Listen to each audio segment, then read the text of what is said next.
Good morning students.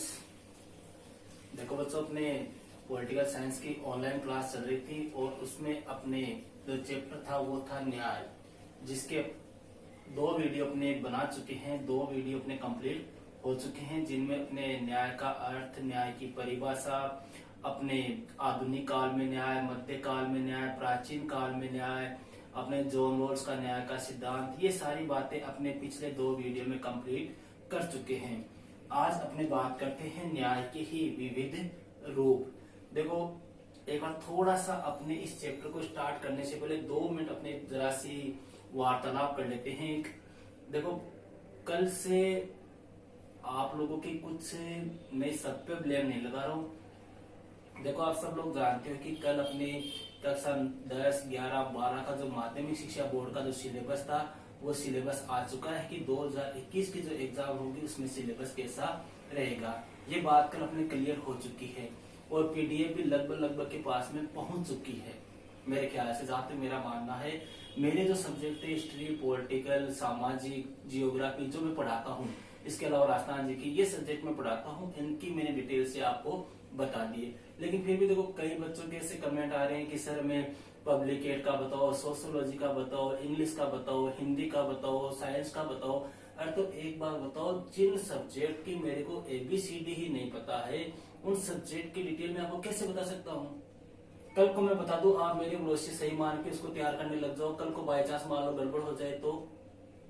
और एक चीज बताओ मुझे, सिलेबस आ गया, कोई बात नहीं है, कई खुशी मना रहे हैं कि सर हमारा सिलेबस इतना कम हो गया है, इसमें इतना कम हो गया है। अरे सिलेबस ही कम हुआ है क्या? आप ये भी तो देखो ना, साथ साथ में आपका टाइम भी कितना कम हुआ है। 40% सिलेबस कम हो गया, तो ये भी तो नोट करो ना, 4 महीने भी तो कम हो गए। कम कुछ नहीं हुआ है। आप अगर एवरेज निकालने बैठोगे ना अपने एग्जाम का और इस टाइम के लॉस का, तो वो एवरेज वहीं आएगा। समझ रहे हो मैं क्या कर रहा हूँ? मेरे कहने का मतलब ये है कि अपने कितना सिलेबस कम हुआ है, कैसे हुआ है, क्या हुआ है, इसको बस जरा सा देख लो। उसमें ज्यादा अपने दिमाग खराब करने की क्या आवश्यकता है? अरे आप इस चीज पे नोट करो कि जितना कम हो गया उसको छोड़ो, अब जो बचा है वो अपने तैयार है या नहीं है। मेन ये चीज है। मैंने पॉलिटिकल में अपने लगभग 90% सिलेबस आपको मैं करवा चुका हूँ और लगभग 8 से 10 चैप्टर अपने कम भी हो चुके हैं, लेकिन फिर भी अभी 12 से 13 चैप्टर अपने पॉलिटिकल के हैं। तो क्या आप ये बताओ मुझे, क्या वो 12-13 चैप्टर आपके तैयार है क्या? मेन बात ये है, मेन बात ये नहीं है सिलेबस कम हो गया, मेन बात ये है सिलेबस कम होने के बाद में जो सिलेबस बचा है, क्या वो आपका तैयार है क्या? मेन चीज ये है। इसलिए देखो, मेरा कहने का मतलब ये है कि ये फालतू के जो अपने टाइम वगैरह खराब कर रहे हो ना कि इसका अपने सिलेबस कितना कम हुआ, क्या हुआ, इन चीजों में छोड़ो। आराम से आपको नेट पे PDF मिल जाएगी, गूगल पे आप सर्च कर लो, कोई दिक्कत नहीं है। जैसे स्कूल खुलेगी टीचर्स बता देंगे। और 12वीं क्लास में पढ़ते हो तो मेरे ख्याल से इतने बेवकूफ आप भी नहीं हो कि आपको पता चल सके कि कौन सा सिलेबस कितना है। और फिर भी अगर आपको वीडियो में देखने का शौक है तो यूट्यूब पे और भी बहुत सारे ऐसे लोग हैं जो व्यूज बढ़ाने के लिए, कमेंट प्राप्त करने के लिए वीडियो डाल के वहां पे देख लो। देखो मतलब सीधी सी बात, मेरा कहने का मकसद यही है कि सिलेबस अपना आ चुका है और जहां तक देखो नवंबर में एग्जाम ये स्कूल ओपन होने की संभावनाएं है। अपने जो राजस्थान की बात कर रहा हूँ मैं, खास तौर से राजस्थान में नवंबर से अपने स्कूलें स्टार्ट हो सकती है। अब देखो, अपने अगर एक एवरेज लगाए, आप एक एवरेज लगा के देखो कि नवंबर में स्कूल खुल भी गई तो नवंबर का महीना तो आप भूल जाओ। जैसे मान लो कि अगर 3-4 नवंबर को खुली, फिर दीपावली की छुट्टियां आ गई, तो नवंबर तो आपके वैसे गया। टाइम कौन सा बचा? दिसंबर, जनवरी, फरवरी, मार्च और 1 अप्रैल मान लो, 5 महीने बचे। 5-3-15, आपके पास में 150 दिन है। 150 में से आपके बीच में मकर संक्रांति वगैरह, कई और भी त्योहार वगैरह, होली वगैरह, वो आ जाएगी। 10 दिन वो निकाल दो वहां पे, 140 दिन बचे। अब आप ये देखो, 140 दिन में क्या आप 5 सब्जेक्ट तैयार कर सकते हो क्या? मेन मुद्दा ये है। तो इसलिए इन चीजों पे ध्यान ना देके अपने क्या चल रहा है, टॉपिक क्या है, अपने कितने चैप्टर तैयार हो चुके हैं, कौन सा सब्जेक्ट अपने तैयार हो चुका है, उस पर अपने को ध्यान देनी है। बाकी आप लोग सब समझदार हो, आपकी जैसी इच्छा हो वैसे आप कर सकते हो, ठीक है। तो अब अपने देखो टॉपिक है आज का अपने न्याय के विविध रूप। विविध रूपों में देखो, अपने न्याय का पहला जो रूप आता है वो है अपने नैतिक न्याय। नैतिक न्याय।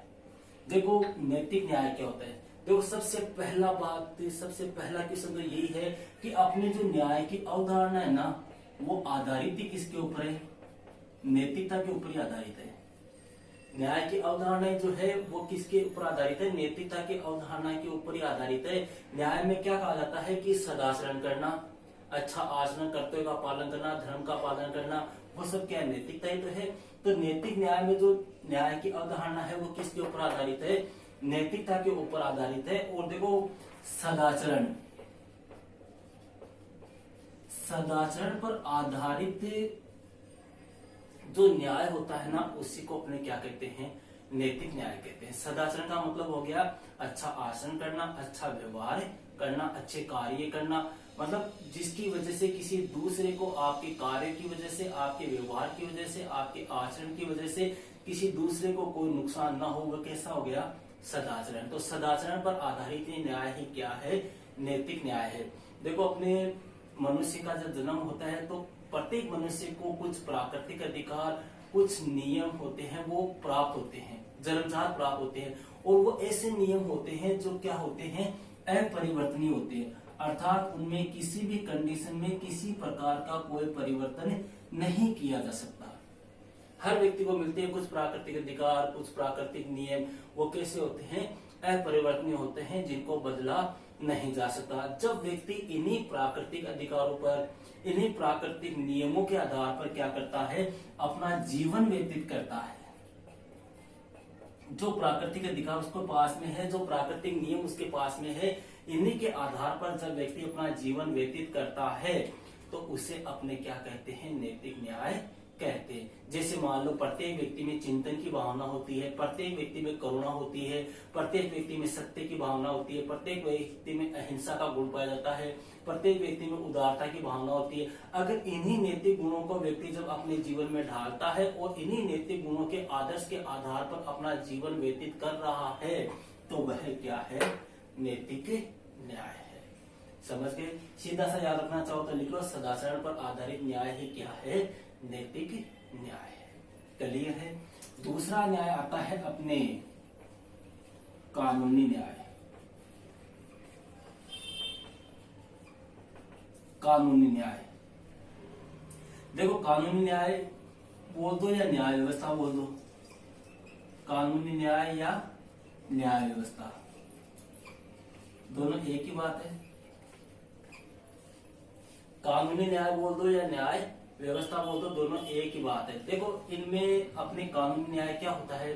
प्रत्येक देश की सरकार होती है, वह कुछ क्या करती है? नियम बनाती है, कुछ कानून बनाती है, कुछ प्रावधान लागू करती है। और उस देश के नागरिक होते हैं वो क्या करते हैं? उन कानूनों का, उन प्रावधानों का, उन नियमों का क्या करते हैं? पालन करते हैं, उनका अनुसरण करते हैं, उनको फॉलो करते हैं, मतलब इनका पालन करते हुए वो अपना जीवन व्यतीत करते हैं। तो यही क्या हो गया? अपने कानूनी न्याय। मतलब ऐसे नियम जो सभी व्यक्तियों पर लागू होते हैं, सभी व्यक्ति उनका पालन करते हैं, सभी व्यक्ति उनका अनुसरण करते हैं, वह क्या होता है? अपने कानूनी न्याय। यहाँ पर देखो अपने एक चीज ध्यान रखनी है, कानूनी न्याय जो है ना वो मुख्य रूप से दो बातों पर बल देता है। कितनी बातों पर? दो बातों पर। पहली बात तो क्या हो गई कि जो भी कानून होना वो कैसे हो? न्यायोचित होने चाहिए। जो भी कानून हो वो कैसे होने चाहिए? न्यायोचित होने चाहिए, अर्थात संविधान के अनुरूप होने चाहिए, भेदभाव से रहित होने चाहिए, शोषण से रहित होने चाहिए। उन कानूनों की न्यायपालिका के द्वारा समीक्षा होनी चाहिए, मतलब उनमें किसी प्रकार की कोई प्रॉब्लम नहीं होनी चाहिए। अपने कहने का मतलब ये है वो संविधान के नियमों को फॉलो करते हुए बनाए जाने चाहिए। लोगों के शोषण पे आधारित नहीं होनी चाहिए, भेदभाव पे आधारित नहीं होनी चाहिए, लोगों के कल्याण पे, लोगों की भलाई के ऊपर आधारित होनी चाहिए, लोगों की रक्षा पे आधारित होनी चाहिए। तो पहली बात तो ये हो गई कानूनी न्याय में। ध्यान रखना कि कानूनी न्याय के अंदर पहली बात क्या है? जो भी कानून बनाया जाए वह कैसी होनी चाहिए? न्यायोचित होनी चाहिए। दूसरी बात हो गई, जिन कानूनों को बनाया जा रहा है ना उनको लागू भी कैसे करना चाहिए? न्यायपूर्ण ढंग से। मतलब जो कानून बनाए गए हैं उन कानूनों को न्यायपूर्ण ढंग से लागू करना चाहिए। न्यायपूर्ण ढंग का मतलब हो गया कि वो कानून जो है वो सभी के लिए समान होने चाहिए, कि उस कानून के द्वारा किसी के साथ भेदभाव नहीं किया जाना चाहिए। कोई छोटा है, कोई बड़ा है, कोई अमीर है, कोई गरीब है। अमीर के लिए अलग कानून है, गरीब के लिए अलग कानून है, महिलाओं के लिए अलग है, पुरुषों के लिए अलग है।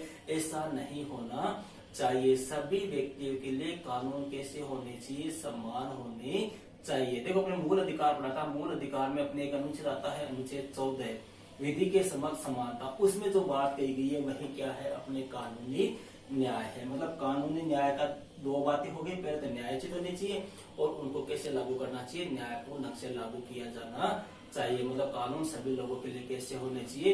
इक्वल होने चाहिए, समान होने चाहिए। अपने दो हो गए। तीसरा जो आता है न्याय का, तीसरा अपने जो प्रकार है वो है अपने राजनीतिक न्याय। तीसरा कौन सा है? अपने राजनीतिक न्याय।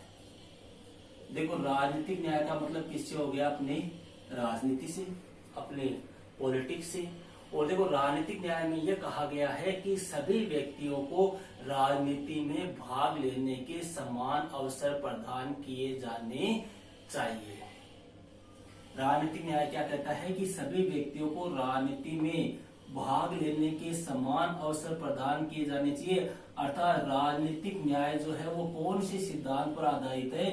समानता के सिद्धांत के ऊपर आधारित है। ये समानता के सिद्धांत पर बल देता है। राजनीतिक न्याय ये कहता है कि सभी व्यक्तियों को वयस्क मताधिकार, मतलब जिनकी उम्र 18 वर्ष से ऊपर है, उनको मत देने का अधिकार होना चाहिए। चुनाव में खड़े होने का अधिकार होना चाहिए।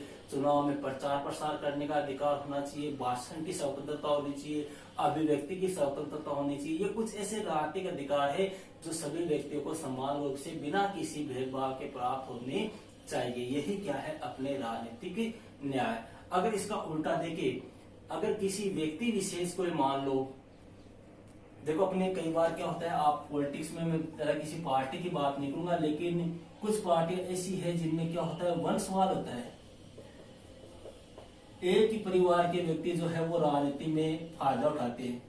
कई पार्टियां ऐसी है, अपने किसी का नाम नहीं लेना है पर्टिकुलर रूप से, तो ये वंशवाद की अगर भावना जहां पर होगी तो वहां राजनीतिक न्याय की स्थापना नहीं होगी। राजनीतिक न्याय ये कहता है कि किसी विशेष व्यक्ति को या किसी वर्ग को ही अधिकार प्रदान नहीं किए जाए, सभी व्यक्तियों को समान रूप से राजनीतिक अधिकार प्रदान किए जाने चाहिए। वही क्या है? अपने राजनीतिक न्याय है। अगला आता है अपने सामाजिक न्याय। सामाजिक न्याय का मतलब हो गया अपने किससे संबंधित है? समाज से संबंधित। देखो, सामाजिक न्याय ये कहता है कि समाज में जो भी व्यक्ति रहते हैं वो सभी व्यक्ति क्या है? समान है। सामाजिक न्याय में ये कहा गया है कि समाज में जो भी व्यक्ति रह रहे हैं सभी व्यक्ति समान है और सभी व्यक्तियों को ही क्या मिलने चाहिए? समान अवसर भी मिलने चाहिए। किसी भी व्यक्ति के साथ में किसी प्रकार का कोई भेदभाव नहीं किया जाना चाहिए।